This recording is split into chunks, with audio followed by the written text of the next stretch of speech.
snow, do you? Shinji doesn't like snow.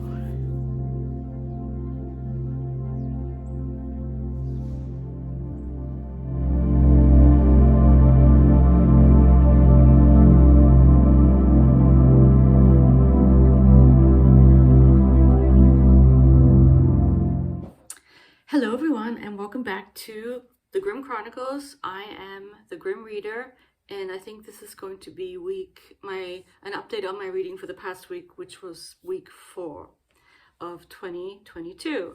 This is going to contain some adult themes, maybe even having to do with trigger warnings concerning rape and sexual abuse because of what I have to talk about with the one book that I DNF'd. So that's my warning. I'll put it in the book, in the show notes too. And the book that I had to DNF, or at least just skim instead of actually read the rest of, because it just was so off-putting in the end, is William Gass's On Being Blue, which I did not expect to have such violently negative feelings towards, but there you go. I do. It was published, and maybe this should have been a hint, or, but see, I didn't really know anything about Gass, and I hadn't really read anything about Gass. 1976. And so basically, I put a pretty harsh little note on Goodreads, and then I took it off, but I think I will pretend, because I did kind of skim it at least, that I read it and put it back on and give it probably just 1 star because I hate it so much. Of course, he can write, but even the fact that he can write, it sort of adds to my disdain for this book because of its completely, I would say, misogynist point of view. So, it's about blue, it's about the color, and I was kind of hoping he would at least at some point address sort of the other states of blue, but it really seems to be dominated by blue in terms of blue movies and sexuality, and picking out little quotes from texts and talking about them in terms of the prose and how they relate to blue.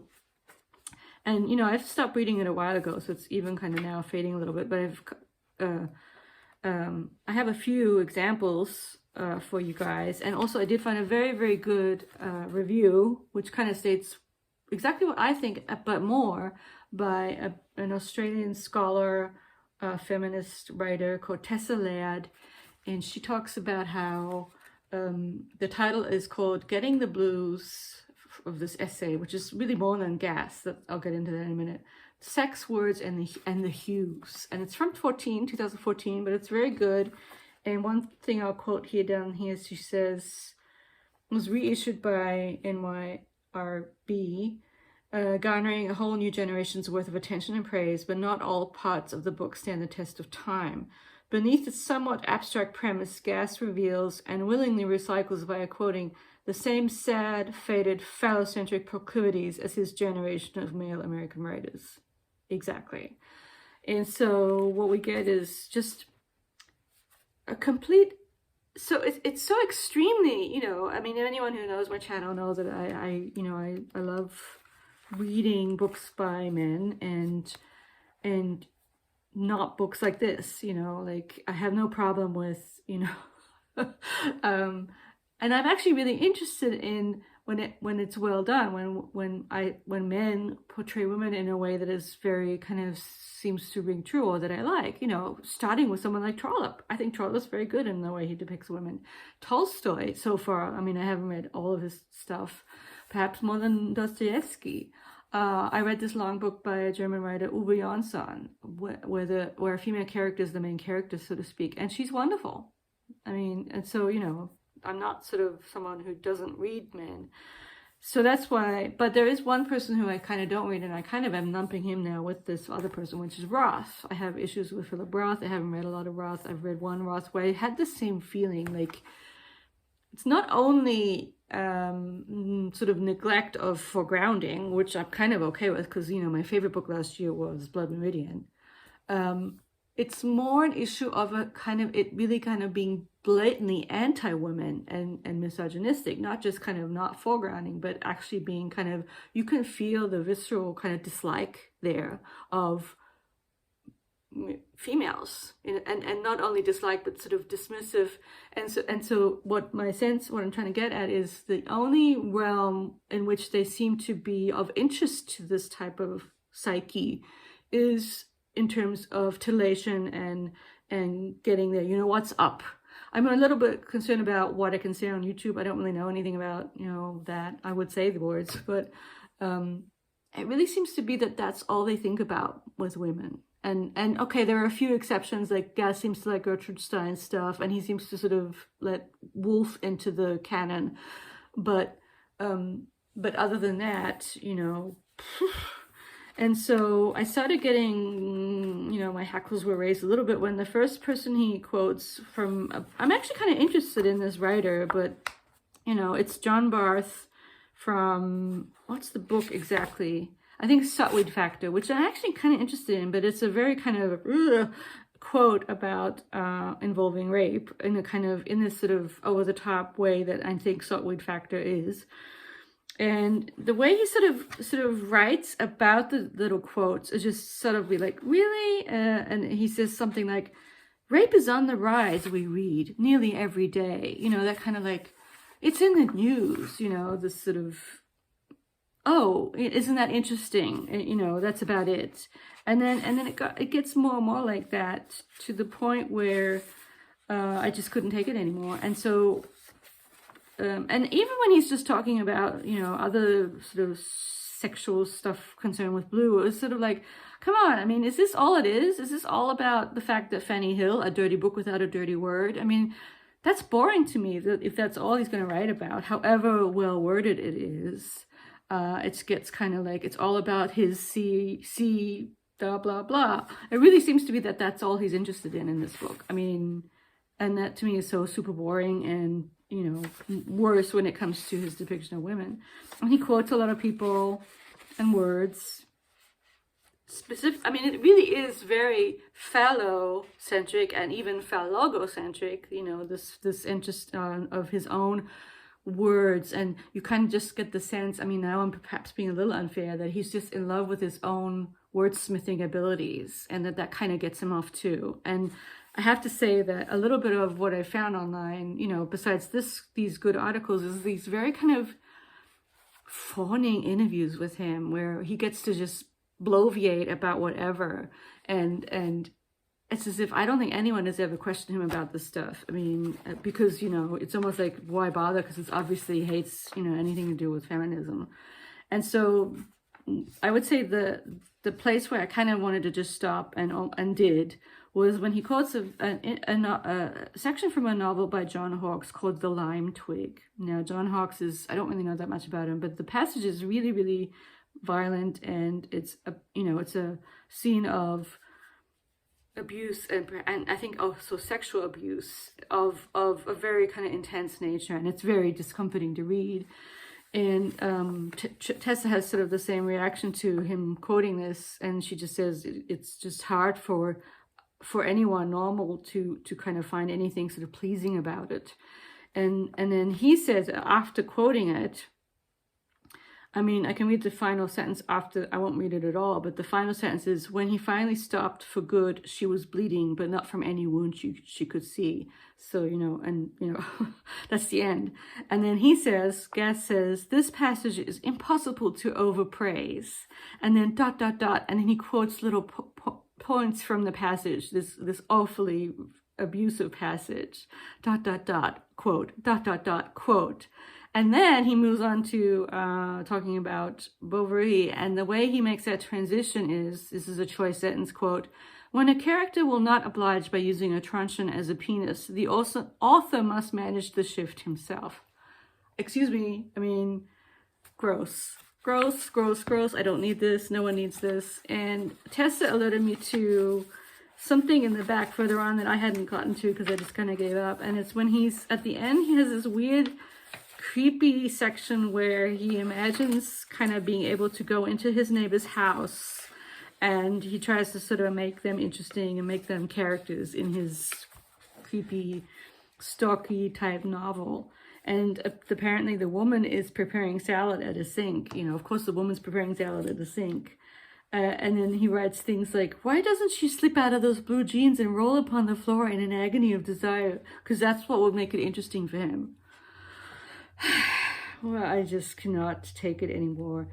And yeah, he goes on. And then at some point he has this section where is it? Where he talks about like how boring it is when there's nothing like that going on, when the lady will not just jump out of her clothes and want to have sex. Oh yeah, he is turned on by the fact that he says something here about my desire for another man's wife commingles with the disgust I feel in my taste for flaccid boobs. So his disgust of his taste for, you know, a kind of a negative aspect of women's anatomy. I just cannot take it anymore. And it made me sad. It made me angry. It made me just want to not read any more gas, to be honest. Oh, here's the last part I'll mention that Tessa Laird kind of turned me on to, where she's still talking about this lady, the poor neighbor lady, who has no clue that she's the, you know, in his fantasies in this negative type of way. And he talks about what good is my peek at her pubic hair if I must also see the red lines made by her panties and the pimples on her rump, broken veins like the print of a lavender thumb, the stepped-on look of a day-end's muff. I've that at home. And he dedicates this to his wife. I mean, I don't know. I cannot anymore. It's just so bad and so awful, and goodbye gas. And I don't know if I'll ever read. See, I've read the synopsis of his novel, The Tunnel, that people have been praising, and I'm like, okay. And as a German professor, I'm a little over the sort of like, it's always a professor who teaches Hitler or teaches, you know, something to do with, I mean, oh gosh, I mean, yeah, no, sorry, I cannot do it. I'm sorry.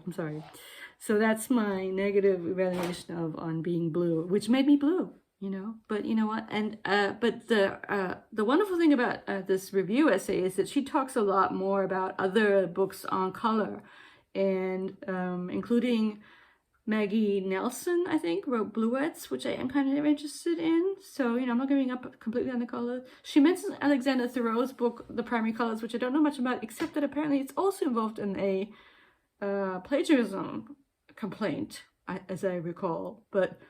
And she mentions Goethe, Theory of Colors, and other things. So, well, enough about my blabbing about this book that I hated. Let's move on from there. And I will definitely post the link to this nice review of a book that I hated. And so I took some time to sort of recoil and think about what else I want to read, or what the new thing is. Miss Macintosh is still there, and it's close to my heart. And but it is stocked. It's sort of, I am kind of getting through it very, very slowly because of being busy with teaching. My teaching and my workload has increased quite a lot, and I'm already kind of noticing tiredness and the things that go along with it, even though it's fun to teach. Specifically the fairy tale class, which we just finished our first story, which I'll give a link to, so, you know, people who are interested in my class.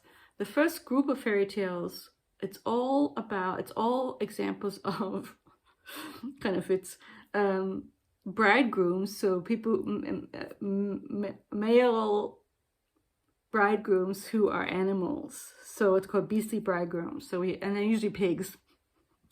So yeah, we had the Pig Prince by Strapparola, an Italian fairy tale, and then tomorrow we're going to talk about a wonderful fairy tale by a French woman, Catherine D'Aulnoy, who is actually responsible for us in English calling them fairy tales.